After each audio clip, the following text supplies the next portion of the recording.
All right, welcome, guys. This is Breakfast with the Brand, the number one podcast in the world for entrepreneurs and leaders who want to go from bland to industry leading brand. If you tuned in live, go ahead and put your flames in the chat.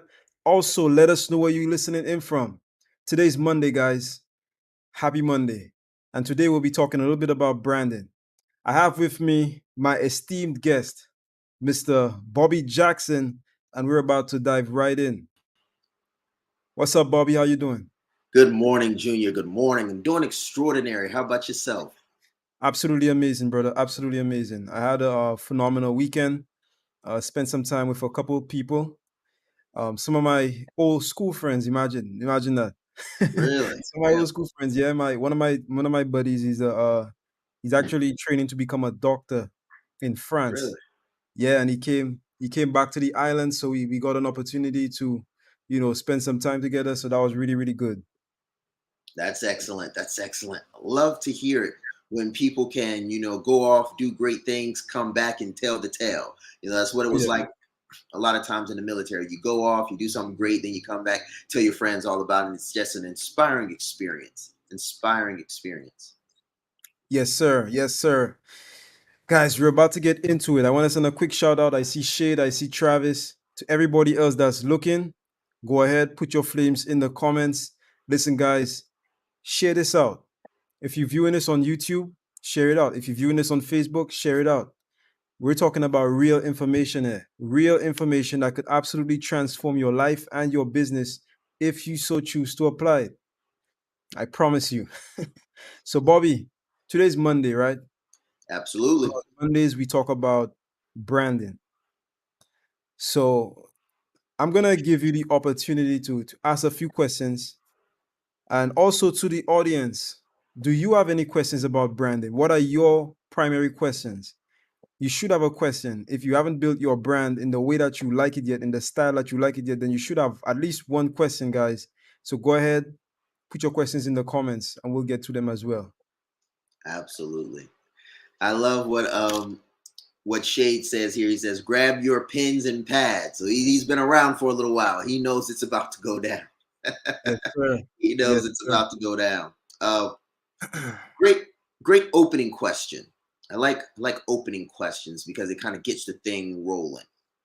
When when I think about branding and I think about businesses, one of the first realities that I think we have to deal with is that the brand is non-negotiable. It's non-negotiable. So that's number one. So if the brand is non-negotiable, here's a great question. Why has the personal brand, become non-negotiable? Like, why do people not have an option? Because I think if people see the power behind and the necessity behind a brand, they might take their branding journey a little more seriously. So why is it non-negotiable in today's marketplace? Well, Bobby, that's a great question. I don't think it's a thing about a brand not being, why is it non-negotiable? Everybody has a brand, number one. That's like to me asking myself whether or not I have a brand is like asking me whether I have feet or whether I'm alive. Mm. If you're alive, you have a brand. If you're alive, you have a brand. The question becomes, are you going to consciously take control and take responsibility and accountability for that brand? So if you're viewing this right now, guess what? You already have a brand. The question is, are you going to build on that brand? So it's not even it's not a non-negotiable because everybody has it by nature of it, by the very nature of the thing itself. You already possess it. That's good. You That already does. possess it just by definition. It's like by the definition of a brand, you possess a brand just by definition. The question is, are you going to take control of that brand? That's it. I love the word, are you going to take control of that brand? I want to use a word that I think you might have used already, but will you take responsibility for that brand? I think that gives it a nice little cutting edge because if the brand is already established, you have to either take responsibility for the brand or you let the brand go willy-nilly. So another question for you: when building and developing a brand, What should I be thinking about? If brand management is a necessity for me to build a brand that I'm proud of, what should I be thinking about while I'm building my brand? Oh, Bobby, that's a great question. That's a great question. So I would say values. I would Mhm. say values. Let me explain what I mean. Remember, a brand really and truly is the impression that you leave in the market. I would say operate with great values. Number one, you want to be honest. You want to have good character. You want to be the kind of person that when you say you're going to do something, you do it. If you promise a client value, deliver the value. If you say you're going to do something, do it. If you say you're going to be somewhere, be there. Exactly. Shade put it in the chat, your MVP. So I would say the foundation of a brand are your values. In fact, a brand is made up of your highest value. So that's what you actually brand. You brand your highest value. So what do you value the most? And that value normally ties into a vision. So if you look at great companies, Apple, Nike, any great brands, Virgin, they all brand values. They don't brand products. They don't talk about what they sell. They talk about what they value. So if Apple says think different, they value people, they value ideas, they value entrepreneurs who think differently. That's a value.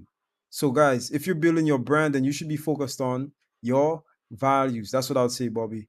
Focus on your Wow. values, and realistically, it's all about being in alignment with your values. So you want to be an honest person, you want to be transparent, you want to be responsible, accountable, you want to be the kind of person that you do what you say you're going to do, you be where you say you're going to be, you can deliver the value that you promise, and you'll be fine. You'll be fine because once you could do that, you leave in a positive impression in the market. Guys, listen, reputation management works like this.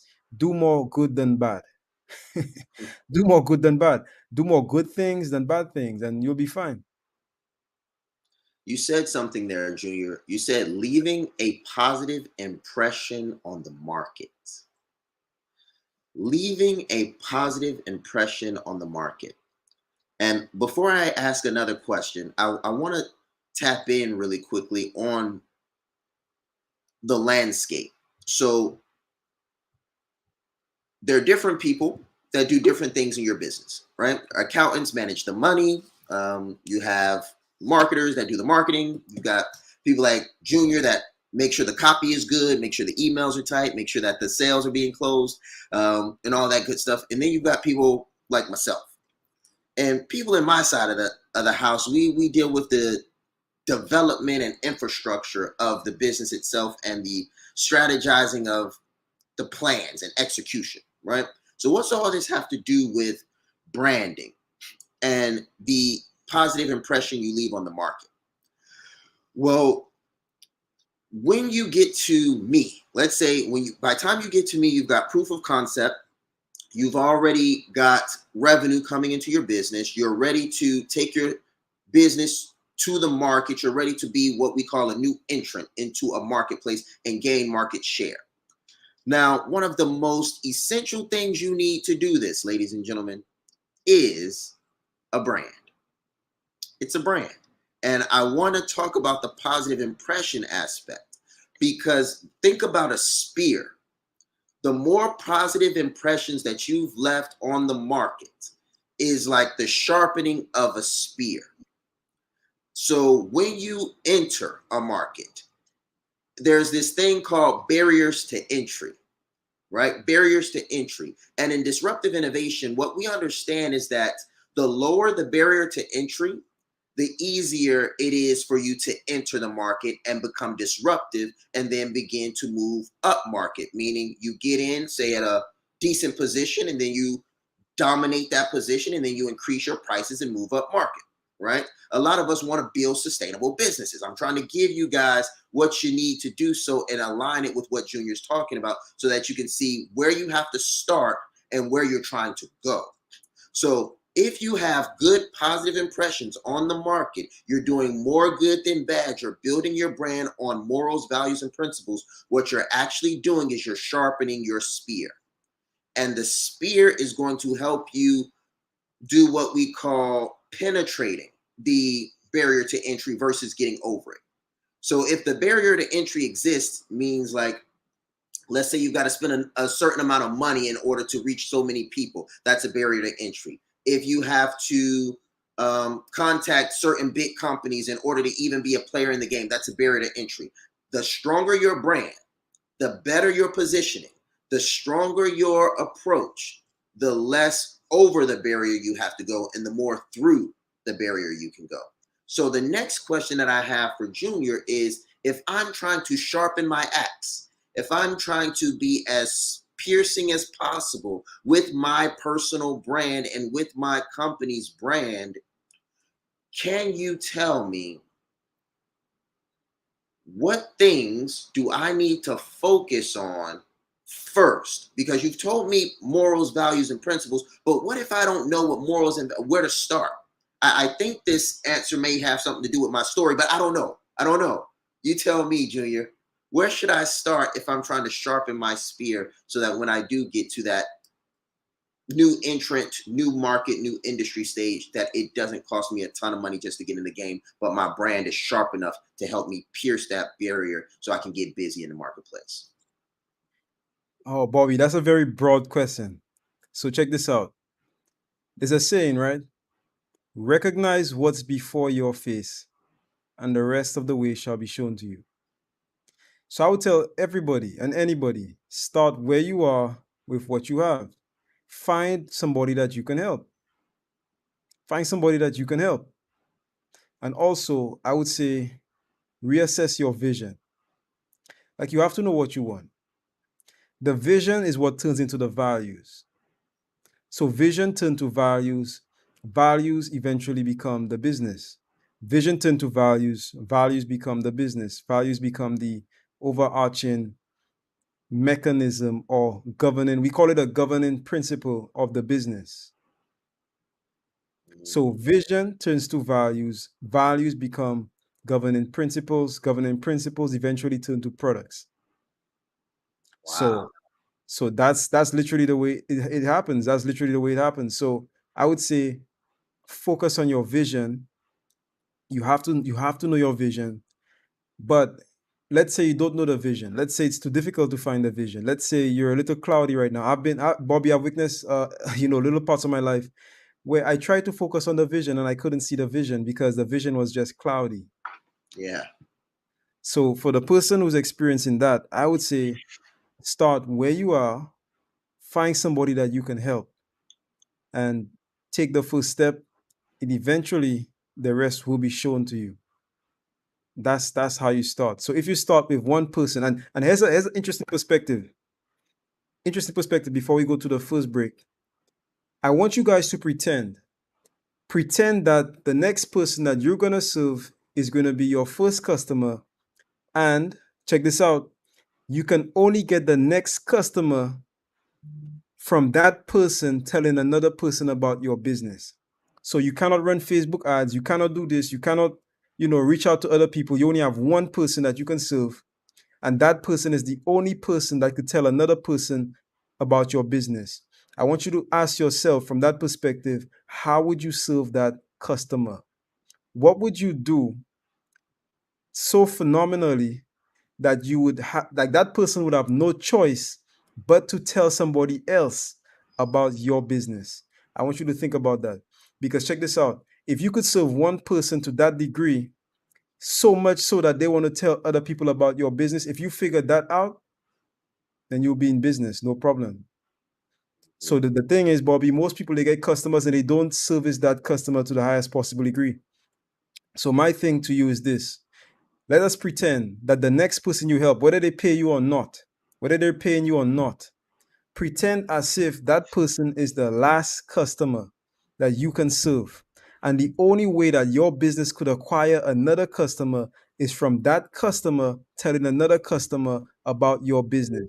How would you treat them? What would you do for them? How would you service them? What exactly, to what extent would you go? How phenomenal would you speak to them? How would you service them? How much value would you give to them? Once you could figure that out, then you'll have a viable business. Let's grow.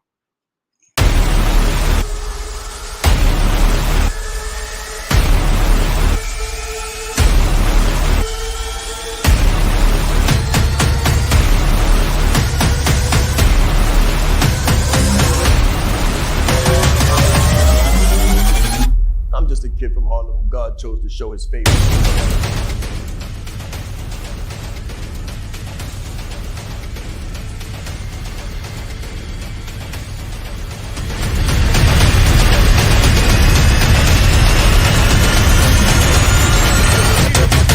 Themselves while improving the lives of others.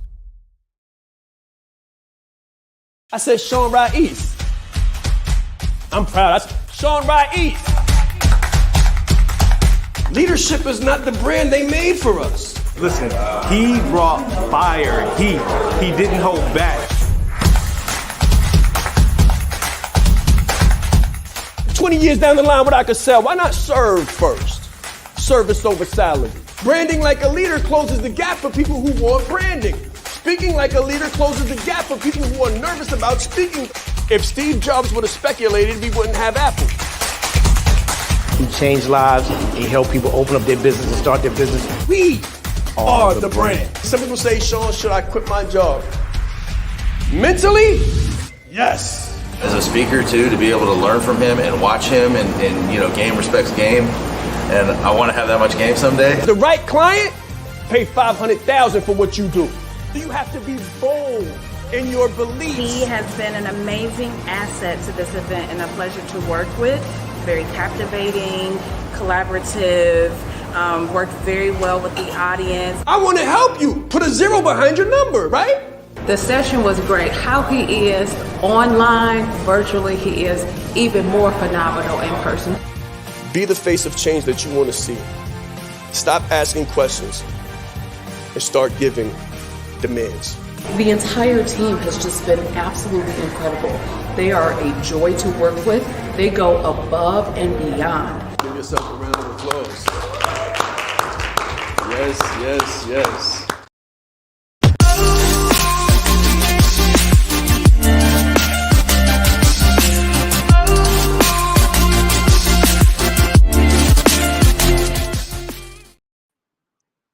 All right, guys, we are back. This is Breakfast with the Brand. If you are now tuning in, go ahead and put your flames in the comments. Also, put your questions in the comments as well. Today's Monday, and we're talking about branding. Bobby, before we get back into it, I want to take this quick comment from Coach B. Shout out to Coach B, the CEO. Coach B says, "Good morning, all. Serve so extraordinarily that they have no choice but to be your number one salesperson." There you go. Yeah. It's true. Coach B got it. Coach B got it. She says also serve from abundance. Definitely. That was a great question, Bobby. That was a great Yes, question. sir. It was a great answer. It was a great answer. But what do they say? The quality of your question. Somebody put it in the chat. No, I'm kidding. It's the quality of your answer.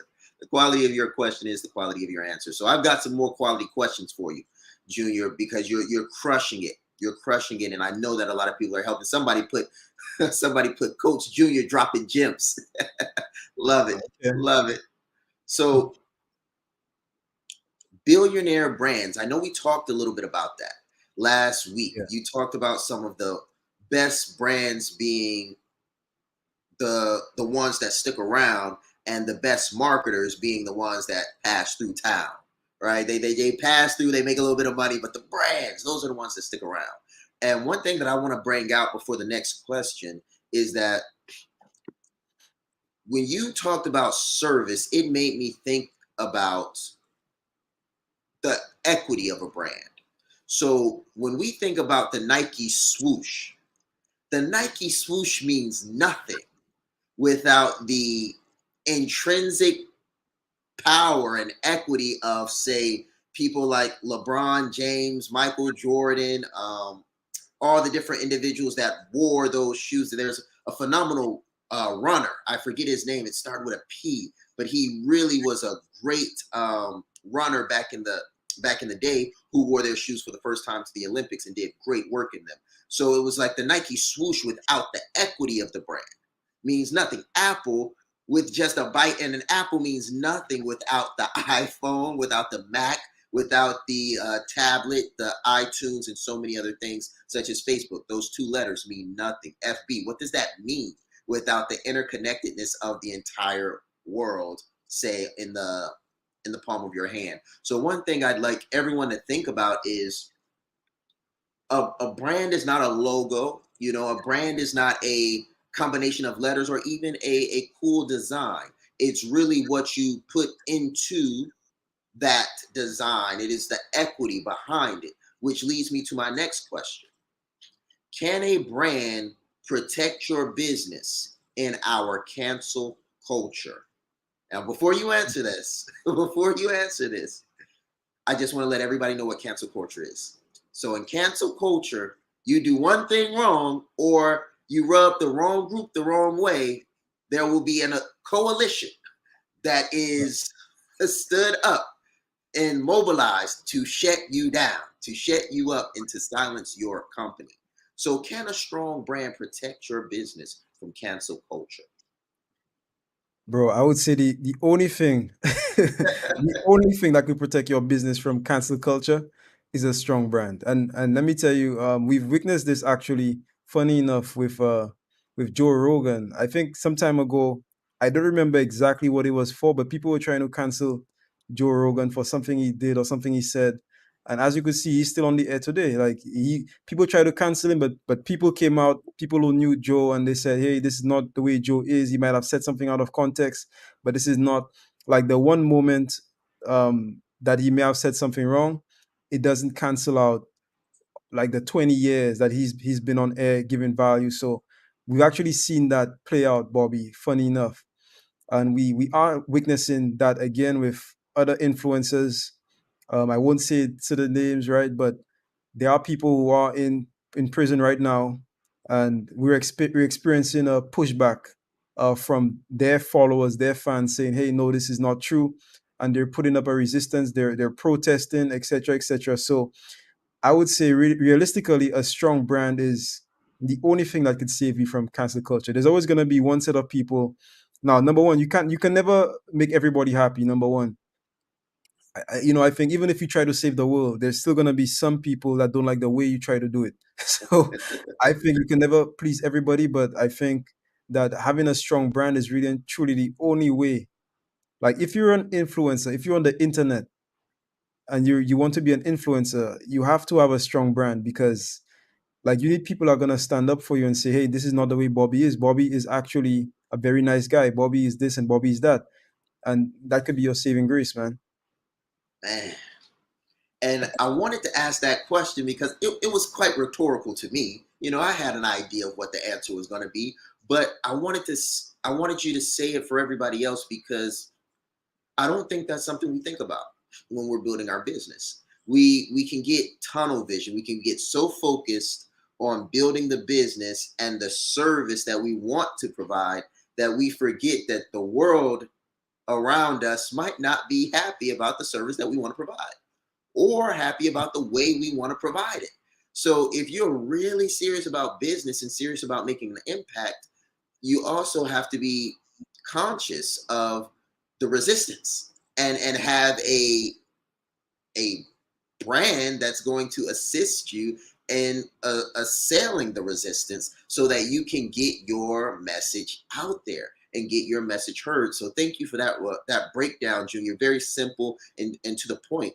So with this, I like to move in a slightly different direction with the brand. I want to talk about money a little bit. Money. Okay. So we spend a lot of money on websites. We spend a lot of money on ads. We spend a lot of money on salespeople. Can you spend a reasonable amount of money building your brand that's going to save you a ton of money in the future? Or does building your brand look a lot like a forever transaction where you're only spending more and more and more and more and more money? Like, is there any benefits financially for a business to build a brand versus taking the marketing approach, pure advertising? Oh man, yeah, yeah, Bobby. There's a huge difference. In fact, if we could plot, I don't want to get too technical, right? But let's say you have two graphs, right? One up, one down, and you were plotting marketing versus branding. I think over time, what we see is that, and if any marketing campaign, a marketing campaign, it always dies. So if you run Facebook ads, your Facebook ads they work up until a point, and then the ad dies, and then you have to start a new ad. And that's with Google ads, Facebook ads, all kinds of marketing campaigns. Eventually, they stop. They stop working after a while. The market shifts, something happens. Um, there's something else, right? You have to stop the marketing campaign and start a new one. You always start a new marketing campaigns. But when it comes to a brand, over time, if you plot a brand on a graph over time and you look at money, it starts very small. So maybe like the first 2 years, 3 years, you don't make a lot of money. But when you get to like 10 years, when you get to like 20 years, then it's like an exponential growth. So I would say on a time continuum, if you had to look at marketing and you had to look at branding, I would say branding is a lot more valuable in terms of money than marketing. So eventually, if you get to a point where it's like Apple, where you have a brand, people are coming to you, you're not going to anybody else. Come to think of it, Apple, they put out ads, but I've never seen an Apple ad on TV. I don't know if they do. I don't know if they do. Maybe they do. Maybe they don't.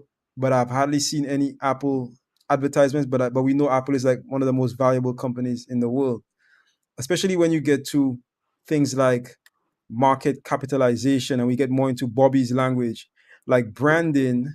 Remember, Bobby, when you evaluate in a company, when you value in a company, things like that, the qualitative things play a big role in the valuation of a company. So, for example, has the company been in any bad news recently? That could take the stock down, right? So, all of these things, the brand, the brand becomes like the most valuable thing at a certain point. It doesn't matter how good your marketing is. If your branding is terrible, an investor will not touch you. If there's bad reputation in the market, an investor will not touch you. So I think on a time continuum, over time, branding is a lot more valuable than marketing. Junior, that's so insightful, because something that my team and I are studying is the selling of companies that are developed with personal brands. And I want to talk a little bit about this, not too much because it is more down the road, where a lot of the viewers here are in the building stage, not necessarily the selling stage of their companies. But you always want to design to resign, is what I say. Always build with the exit in mind. Are you going to hold on to the company? Are you going to sell the company? Are you going to pass the company down? That's what you want to think about as you develop and design your business. So one thing that COVID did is it expedited the need for personal brands. One thing that the internet did, internet marketplaces, and these would be places like LinkedIn, MySpace, Twitter, Facebook, all of these things, Friendster, if you guys remember that, all of these things created a need for you to have a virtual presence. Now, at that time, people could have a virtual presence and have a business and have them separate. A lot of you all have asked this question on the calls, on the live calls before. You'll say, should I brand my company and myself separately? I hear that question all the time. And then Shaan Rais would say, brand you, not what you do, right? So what we have been studying in the market is which companies are valued more. So I want to talk to you guys a little bit about this, just so you can just put some things in perspective about your position in your business today. Companies that have strong corporate brands may be easier to buy, or say easier to reface, because you can just slap another face on it and it's really a new CEO, a new managing company, but the company brand itself is the same. How much is someone willing to pay for a company that can be easily refaced? Maybe a lot, maybe a little. So then we look at the personal brand side, and it's very difficult to reface a personally branded company. So how much is someone willing to pay for a brand that is difficult to reface? Now, here's the dilemma. The dilemma is experienced investors don't buy companies per se, they buy people. They know that people run successful companies. You could have a wonderful company with terrible people, and the company is likely to fail. However, if you have extraordinary people and you put them in a struggling company, sometimes they can bring that company to life. So, what I want you to think about is, are you building a brand, personal brand, that is developing yourself as a leader, also developing your company as solvent? And when someone looks at purchasing your company or someone looks at evaluating your company, are you an asset? I said all of that to get to this point. Are you an asset? Some people are not assets to their business. Could you imagine that? Like, could you imagine having a business and when people evaluate your business, they don't evaluate you as an asset? That's what can happen if you don't have a personal brand. If you're not the face of your company. When someone evaluates Tesla, they evaluate Tesla's valuation in conjunction with who Elon Musk is. When they evaluate Facebook, they evaluate the value of Facebook in conjunction with who Mark Zuckerberg is, which increases the value of the company, which increases the company's ability to do things in the marketplace. So if you want a very powerful brand, an influential brand, you might want to be an asset to your brand. What do you have to say about that, Junior? Your perspective. Bobby, you said a lot there. Um, you made a great point. So why do we say brand you and not what you do? When you brand you, branding you allows you to scale trust in the market. So you want to build a brand, a personal brand.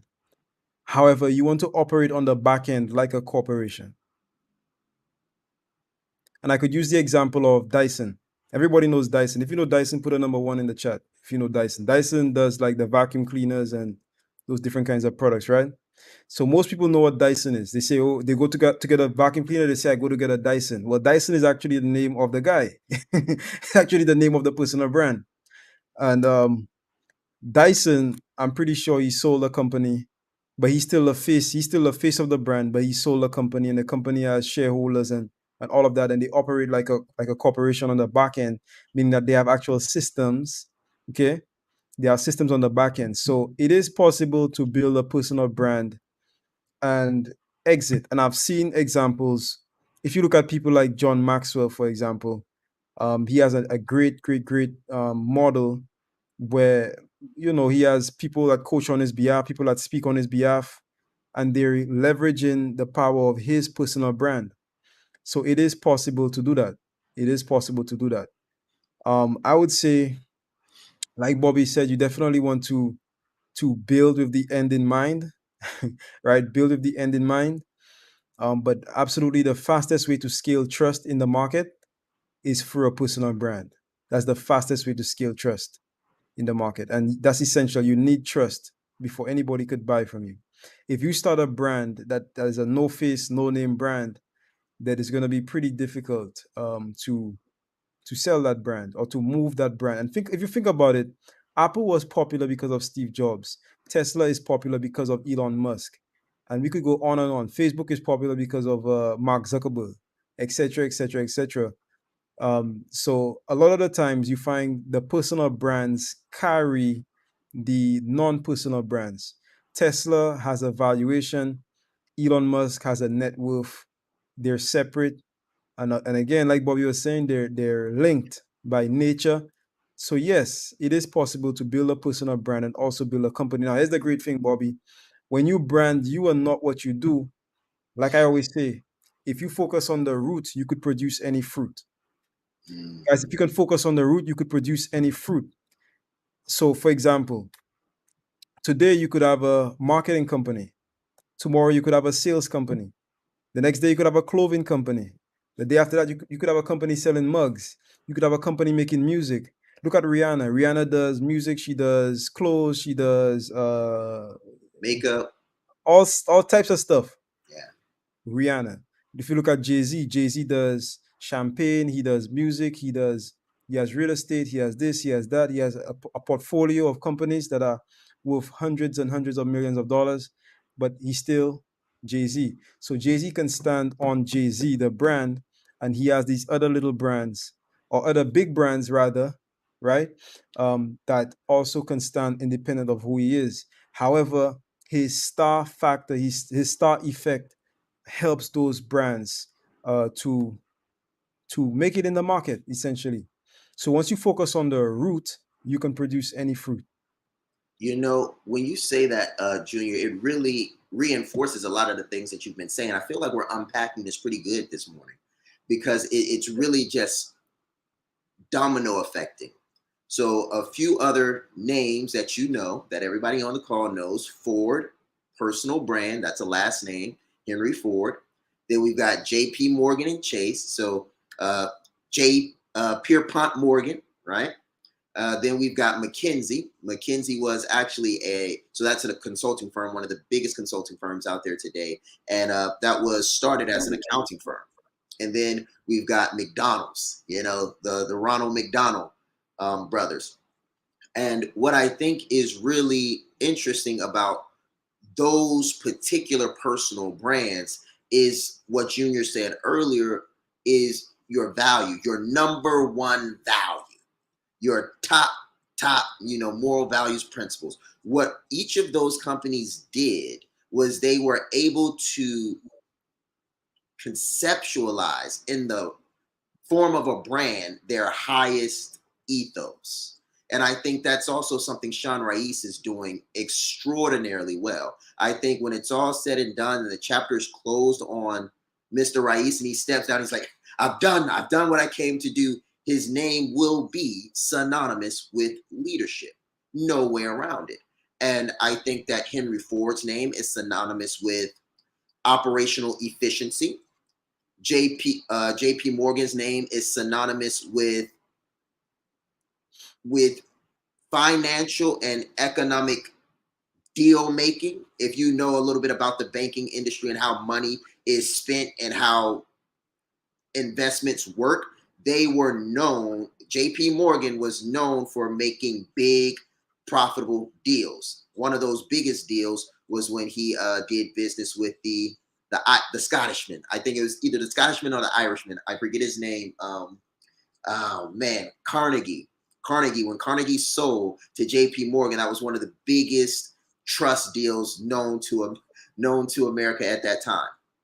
Then we've got McKinsey, which is known for their solution-oriented approach. Their solution-oriented approach, I believe one of their mission statements or values is that every problem has a solution. I think that's their approach. And then lastly, McDonald's with, again, fast food operational efficiency. So I brought all of those up because they really feed back into what Junior was saying about having to exemplify your morals, your highest values. So I think we're due for another break here soon. But what I'd like you guys to think about is, if you were to be known for something, what would you want to be known for? Now that we've broken down some examples of some people who have had personal brands that are still around today. Over half a century old, Ford's company. 50 years, McKinsey, going on about half a century as well, maybe a little bit less. Still kicking and still known for what they were designed and known for almost half a century ago. What does that look like for you? Do you have anything before we go to a break, Junior? Oh no, man. I'm just gonna say, let that marinate, guys. We'll be right back after this short break. Stay tuned. I said Shaan Rais. I'm proud. Shaan Rais. Leadership is not the brand they made for us. Listen, he brought fire. He didn't hold back. 20 years down the line, what I could sell, why not serve first? Service over salary. Branding like a leader closes the gap for people who want branding. Speaking like a leader closes the gap for people who are nervous about speaking. If Steve Jobs would have speculated, we wouldn't have Apple. He changed lives. He helped people open up their business and start their business. We are the brand. Some people say, Shaan, should I quit my job? Mentally, yes. As a speaker too, to be able to learn from him and watch him and game respects game. And I want to have that much game someday. The right client, pay $500,000 for what you do. You have to be bold in your beliefs. He has been an amazing asset to this event and a pleasure to work with. Very captivating, collaborative, worked very well with the audience. I want to help you. Put a 0 behind your number, right? The session was great. How he is online, virtually, he is even more phenomenal in person. Be the face of change that you want to see. Stop asking questions and start giving demands. The entire team has just been absolutely incredible. They are a joy to work with. They go above and beyond. Give yourself a round of applause. Yes, yes, yes. You know, there's nothing that you cannot overcome in this world except that which you refuse to fight. When I say brand, when I say brand and authenticity and being the brand, you gotta know your story. You gotta know your story, you gotta own your story, and you gotta be the champion of your story. It's very important that we control our narrative. It's very important that we don't allow anyone else to control our narrative, because when they control our narrative, they control our freedom. They control our freedom and our future. I don't just want it for me, I want it for everybody.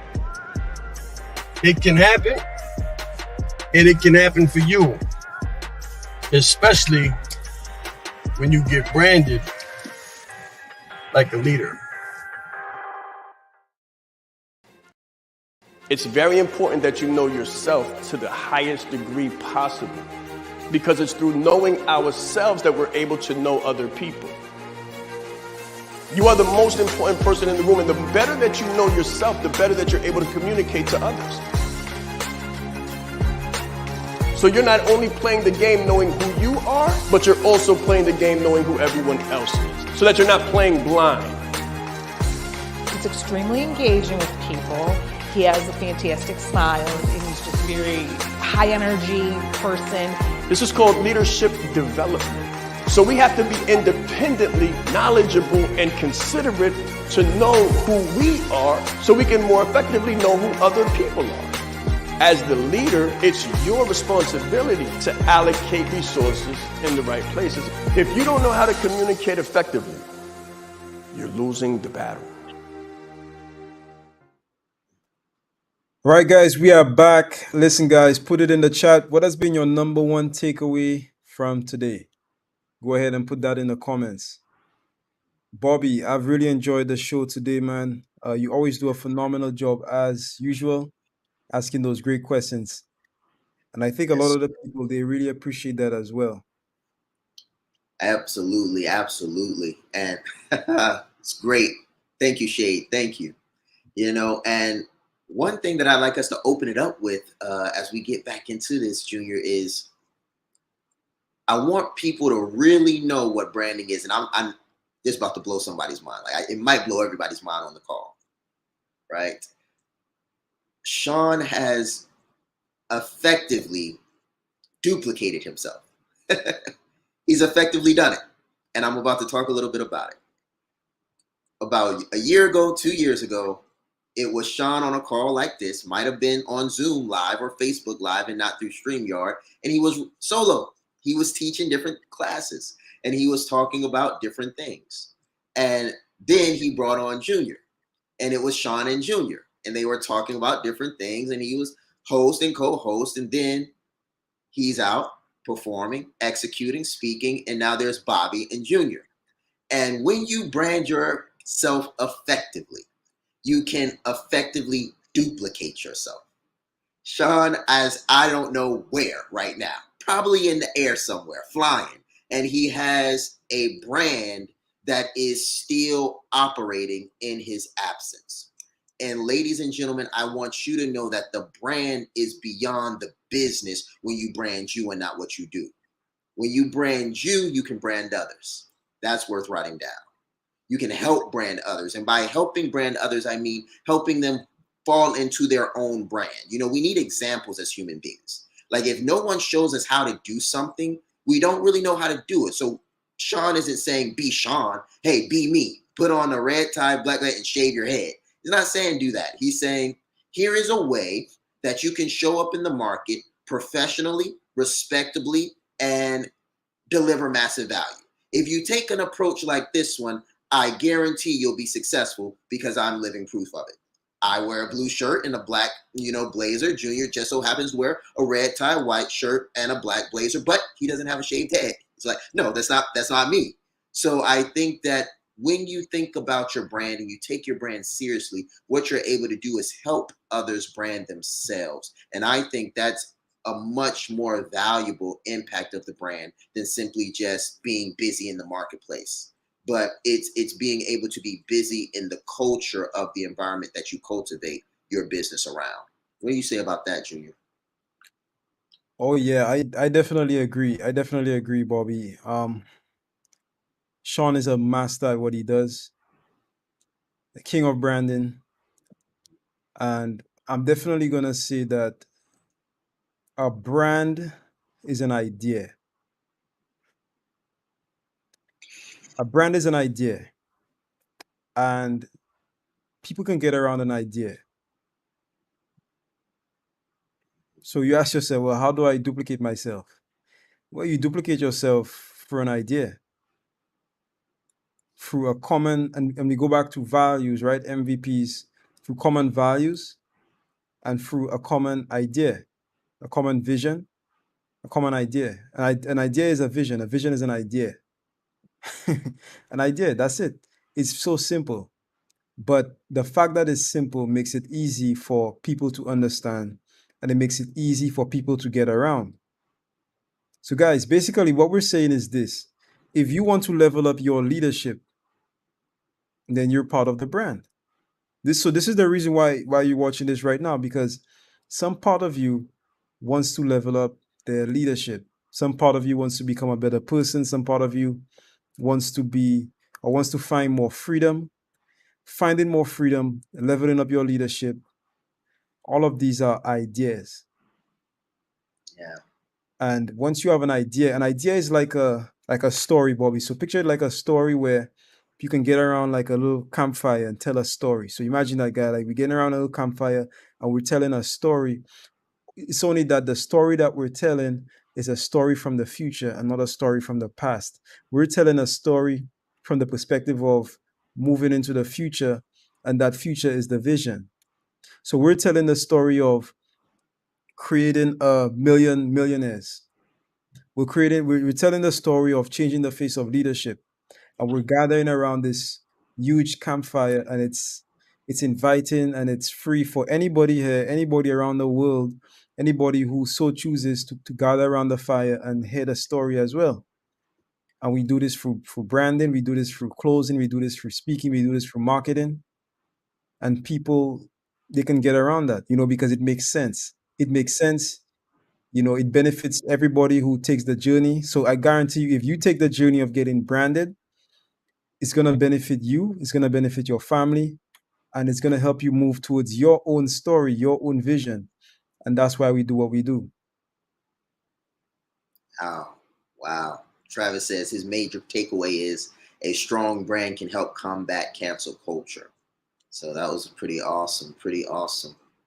Junior, what you were just talking about resonated with me because it helped me picture everybody that's on the call. I know we broadcast everywhere. We're probably on Twitter live right now, Instagram live. I don't know, but I know that we're in a lot of places. And no matter who's listening to this, I think everyone can appreciate the idea of core values. And I don't want to stay here too long, but I do want to talk about Thanksgiving, right? Mm.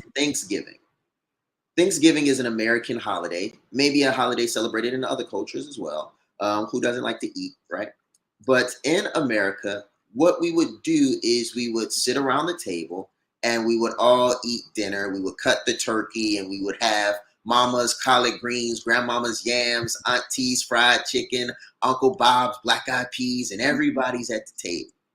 And the values of the family are expressed through the the way we conversate with each other, through our table manners, through the way we pass the food around, and we joy and we laugh. And one thing that I want everybody to know is that your brand, your company, what you create can be just like that. Like when I'm inside of the leverage, it really feels like a family. When I'm inside of HPC, it feels like a family. When I'm inside of this call with Junior and we go behind the scenes, if Shaan is here, if Mr. B is here, it's almost like we're a family behind the scenes. So I think that something that's really interesting about branding you and not what you do is the family element of building a brand and building a business. So if you are looking to build something like that, put a 1 in the chat. If you're looking to build something that transcends the workplace, it transcends, the grind, but it's really deep, meaningful, connecting, and transformative. I don't see too many ones, but I'm imagining they're all writing them down. Right? What do you say about that, Junior? How does building a brand, like a real personal brand that you believe in, that you exemplify, how does that affect the working environment of everybody that is associated with the company? Bro, it's everything. It's everything, man. It's brand is culture. Brand creates culture. And culture, to me, culture is everything. It's everything, man. It goes back to values. And let me tell you something. It starts with trust. You have to have trust. You have to have trust. It goes back to trust. It goes back to values. Because realistically, if like as a leader, your people have to trust you. Your people have to trust you. And if you don't have strong values, if you don't, even if you have those values and you don't observe those values, you don't stick to those values, there could be a break of trust. And the break of trust, believe it or not, it directly affects the bottom line. It directly affects the bottom line. So it affects the culture, it affects the bottom line.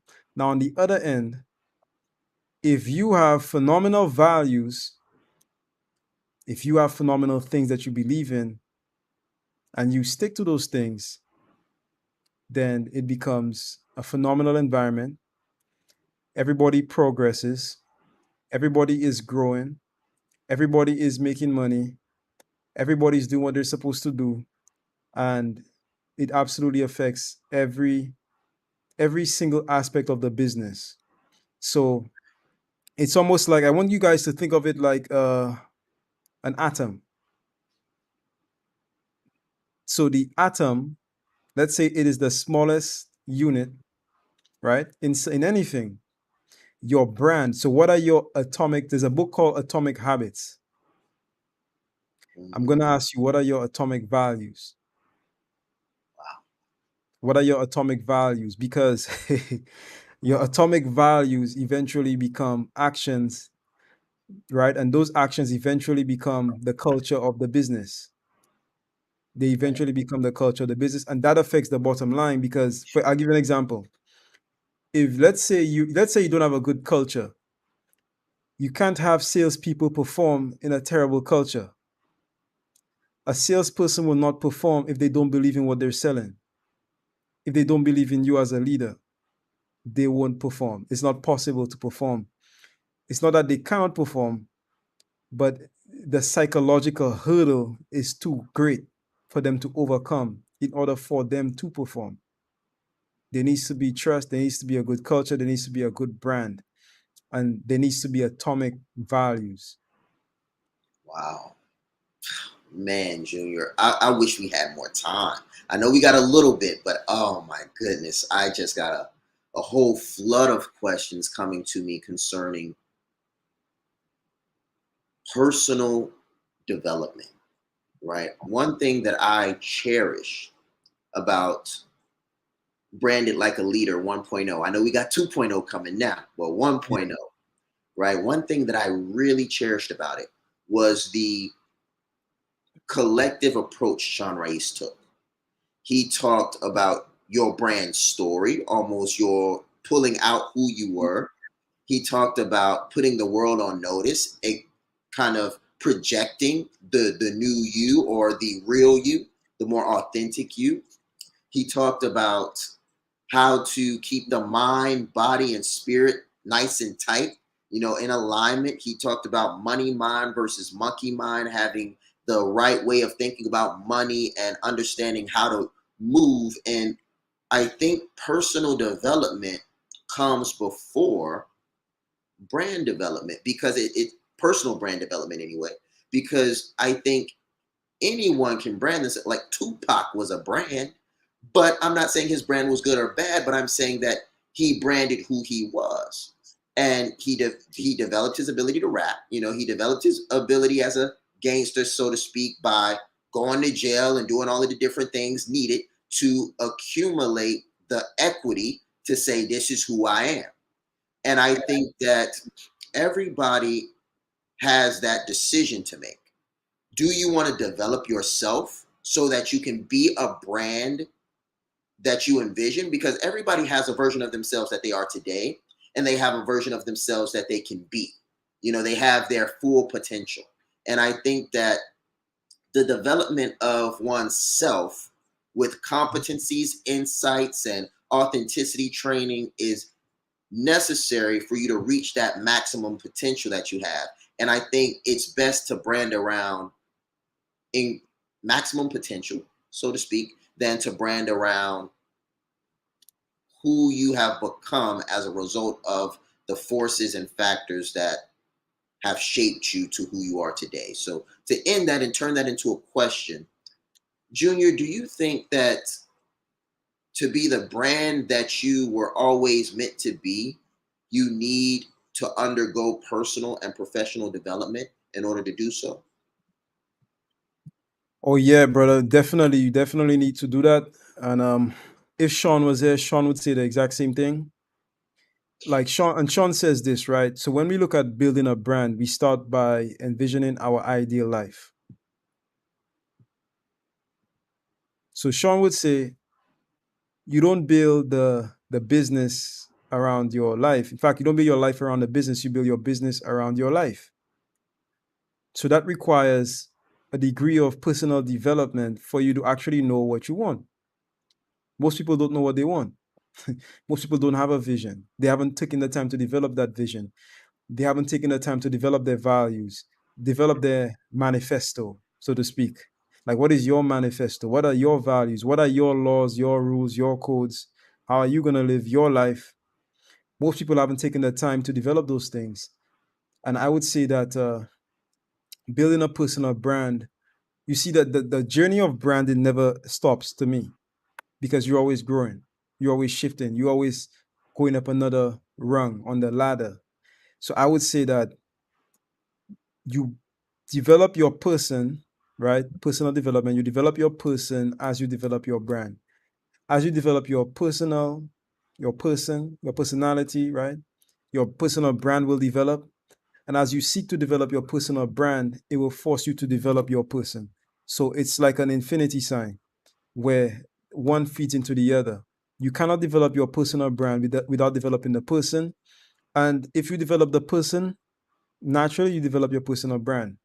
If you develop the person, you have greater characteristics, you're more attentive, you're more disciplined, um, you're more perspicacious, you all of these things, you can't help but develop your personal brand. It's impossible to develop your person and have your personal brand stay behind. And by extension, it's impossible to develop your personal brand without first developing your person. So I would say that the two go hand in hand and they feed into each other. So you choose where to start. And Wow. Bobby, before we close, because it is time, guys, right? Guys, put some flames in the chat if you've enjoyed this morning's episode. I want to talk about branded like a leader. Guys, so branded like a leader, this is the course that has changed many lives. My life, it's changed Bobby's life and the lives of many other people. Listen, if you like what you hear, if you like what you see, we're doing it again. It's called Branded Like a Leader 2.0. You don't want to miss it. This is gonna be a redoing of the original Branded Like a Leader. It's going to be live. It's going to be engaging. There's going to be a ton of information. and perhaps some of the best information on branding on the planet, period. You need to get inside of Branded Like a Leader 2.0. And if you're viewing this broadcast right now, I'm going to make you an offer that you cannot refuse. I'm going to put my number or a number in the comments.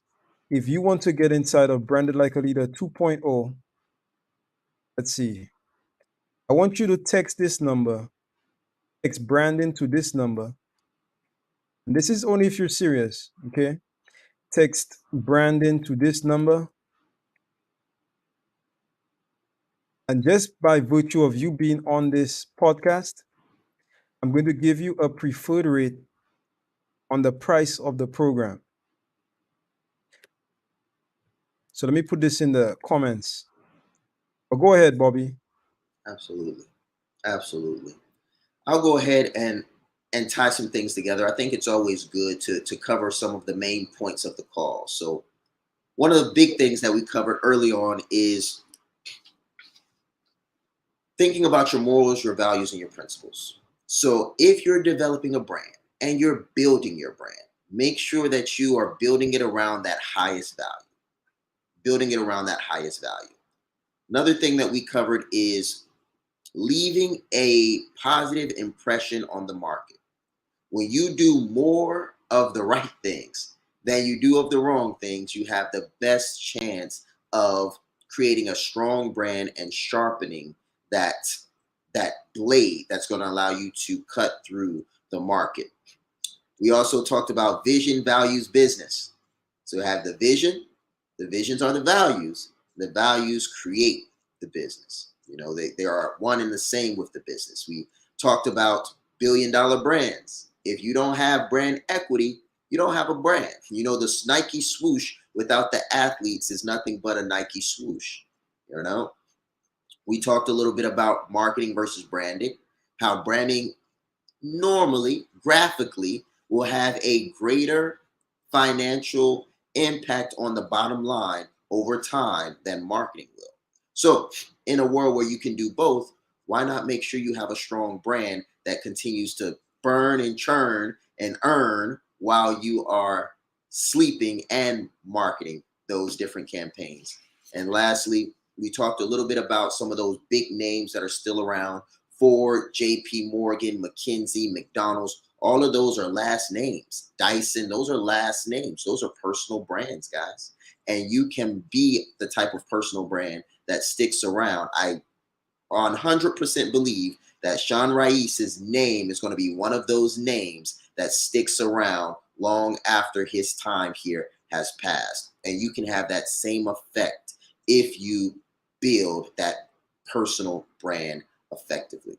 So great takeaways, Junior. Way to hit the targets as they came up. I think that's something that one of the comments was in one of the comments, but amazing call. I really enjoyed it. Yeah, definitely, Bobby. I enjoyed it as well. Listen, guys, this has been Breakfast with the Brand, the #1 podcast in the world for entrepreneurs and leaders like yourself who want to go from bland to industry leading brand. Again, if you're interested in getting branded like a leader, just text Brandon to 646-259-3051 for a preferred rate on the program. We're kicking off in April, so now's the time. Now's the time. If you miss it, you diss it. Let's grow. We'll see you tomorrow, 7 a.m. Eastern Standard Time. Let's grow.